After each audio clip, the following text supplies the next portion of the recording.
تصویر کشمیر کے حوالے سے خوبصورت فیملی شو تقریب کا انعقاد کیا گیا۔ تقریب میں سرکاری افسران، ٹیچرز، بچوں اور والدین نے کثیر تعداد میں شرکت کی۔ بچوں نے نغمے، ٹیبلو، جمناسٹک، تقاریر مقابلوں میں حصہ لیا۔ مزید جانتے ہیں اپنے رپورٹر راجد محمود کی اس رپورٹ میں۔ ہری پور ماڈل سٹی میں تصویر کشمیر کے عنوان سے ایک خوبصورت فیملی شو کا انعقاد کیا گیا، جس میں ادیل اقبال، سابقہ تحصیل ممبر سردار ممتاز، اسسٹنٹ ڈائریکٹر لوکل غازی مختار خان، معروف مذہبی اسکالر ڈاکٹر عبد المحمن، صحافیوں اور کثیر تعداد میں بچوں اور ان کے والدین نے شرکت کی۔ نوجوانوں نے کشمیری نغمے، ٹیبلو اور کشمیر کے حوالے سے تقریری مقابلوں میں حصہ لیا اور کشمیر پر ہونے والے ظلم و ستم کو اپنے الفاظ میں بیان کیا۔ اسسٹنٹ ڈائریکٹر مختار خان نے کہا ہے کہ طلبہ حقیقی معنوں میں آزادی کی اہمیت کو سمجھیں، آزادی کی قدر کرتے ہوئے تعلیمی میدان میں آگے بڑھیں۔ اس موقع پر فیملی شو کے آرگنائزر شاہد اختر اوان نے تمام مہمانوں، پروگرام میں شرکت کرنے والے بچوں اور ان کی ٹیچرز، والدین، سکول، سیاسی و مذہبی اور صحافیوں کا شکریہ ادا کیا۔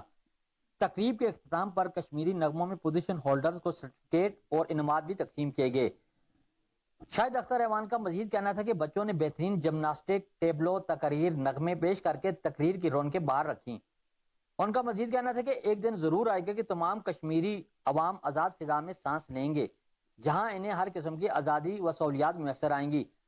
آخر میں بچوں کے والدین اور اسکول ٹیچر نے فیملی شو کے انعقاد پر شاہد اختر ایوان کا شکریہ ادا کیا۔ تو کرتے ہیں کراچی کا، آپ کو بتائیں کراچی ناظم آباد میں ایڈمنسٹریٹر